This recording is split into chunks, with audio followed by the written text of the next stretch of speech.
everyone, Matt here, and welcome to this Wednesday edition of my daily news show where I talk about the day's stories that I wanted to share with you all. If you like it, be sure to let me know by hitting that thumbs up button, and be sure to subscribe so I can see you tomorrow. Alright, so we'll jump right into it with this first story about Edward Snowden. For those of you who don't know who Snowden is, he's the man who outed the NSA spying on American citizens. But he also gave away American secrets to other countries. He has an interview set to air tonight on NBC where he's claiming to have been trained as a spy, like working for the CIA. In one excerpt from the interview, he was actually quoted saying, "I've worked for the National Security Agency, undercover, overseas. I've worked for the Defense Intelligence Agency as a lecturer at the Joint Counterintelligence Training Academy, where I developed sources and methods for keeping our information and people secure in the most hostile and dangerous environments around the world." I'm not sure I believe him on this one. I don't know if it's true or not, but I do know that he is a criminal. Yes, he informed the US public on the NSA spying and surveillance and all that, but he also gave away our secrets to other countries, potential enemies of America. A simple analogy, the way that I kind of picture it in my head is this. Let's say I rob a bank.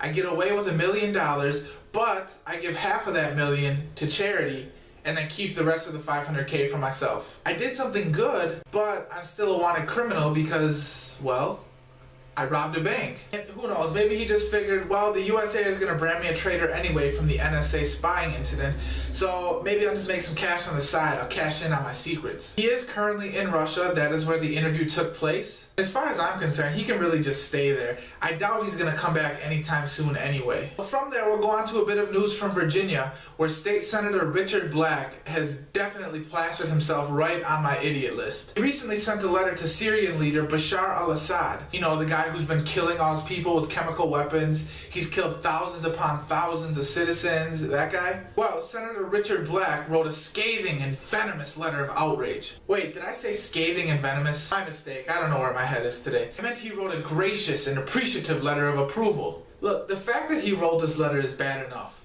But what's worse is the fact that he actually thought that it would be appropriate to do this. I mean, talk about a lack of judgment. Holy shit. He certainly has a right to think this way, to believe this. That's all fine, that's all good. But dude, keep this in your head, especially when you're in public office. Hopefully he enjoys this term in the state senate, because after something like this, I'm thinking he's not going to be back. Continuing on with a bit of sad news, Maya Angelou has died today at the age of 86. She was born in St. Louis in 1928, and she's really become something of a legend. She did so many different things and was an inspiration to so many different people. It's really pretty incredible. I mean, she was a civil rights activist, a poet, a Pulitzer Prize winner, a Grammy winner even. She was a longtime college professor. She even gave speeches for people like Bill Clinton. She spoke at Nelson Mandela's memorial. She mentored Oprah Winfrey, just to name a few things, but she did so much more. Today, I think that we lost a good one. The world is really going to miss her. Through her work, I think she really helped make the world a better place. Alright, and from there we'll go to this last story of the day. Zayn Malik and Louis Tomlinson, two members of the boy band One Direction,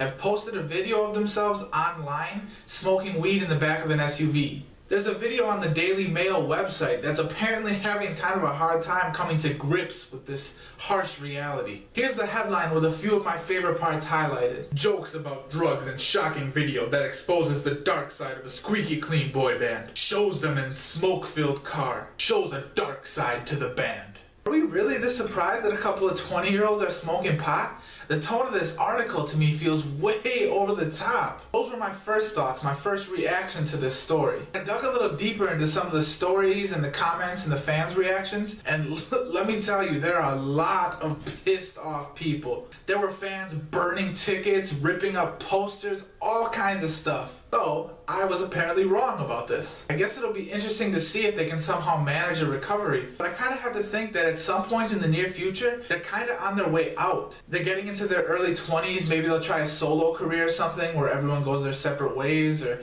you know, I don't know. But especially with stories like this breaking, it does not give me a good feeling about the future of this band.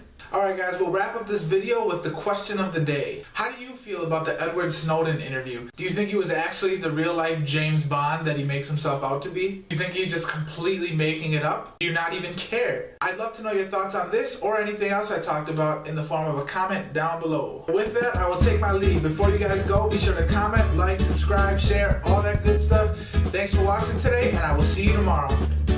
Shows them in smoke-filled car with Zayn asking, Are we allowed to talk? Shows them in smoke-filled car. Shows a dark side to the band. Dude, keep this in your head. Dude, keep this in your head. Dude, keep this in your head. Why would you say that out loud? He recently sent a letter. He recently sent a letter to Syrian leader Bashar al-Assad. He recently sent a letter to